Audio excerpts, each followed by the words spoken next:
السلام علیکم ورحمۃ اللہ وبرکاتہ۔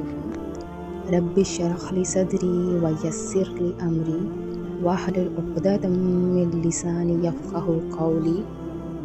اعوذ باللہ من الشیطان الرجیم، بسم اللہ الرحمن الرحیم۔ آج کی حدیث نمبر ہے صلة الرحم تزید فی العمر۔ صلہ رحمی عمر میں اضافے کا باعث بنتا ہے۔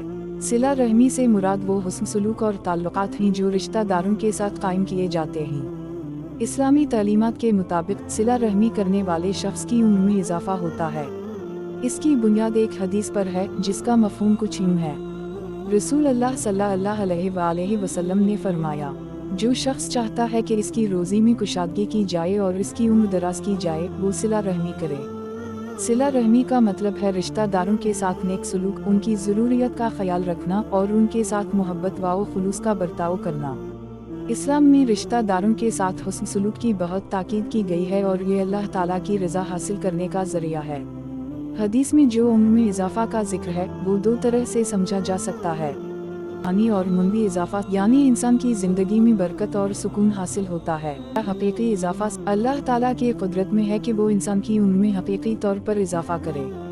صلہ رحمی کے نتیجے میں انسان کی رزق میں بھی کشادگی ہوتی ہے، یعنی اللہ تعالیٰ انسان کی معاشی حالت بہتر بناتا ہے۔ عملی زندگی میں صلہ رحمی جیسے کہ رشتہ داروں سے مسلسل رابطے میں رہنا، ان کے حالات پوچھنا اور ان کی ضروریات کا خیال رکھنا، ضرورت مند رشتہ داروں کی مالی اور اخلاقی مدد کرنا، رشتہ داروں کے ساتھ اگر کوئی ناراضگی یا جھگڑا ہو تو معاف کر دینا اور تعلقات کو بہتر بنانا۔ صلہ رحمی ایک ایسی خوبی ہے جو نہ صرف فرد کی ذاتی زندگی بلکہ معاشرتی زندگی میں بھی خوشی اور سکون لاتی ہے۔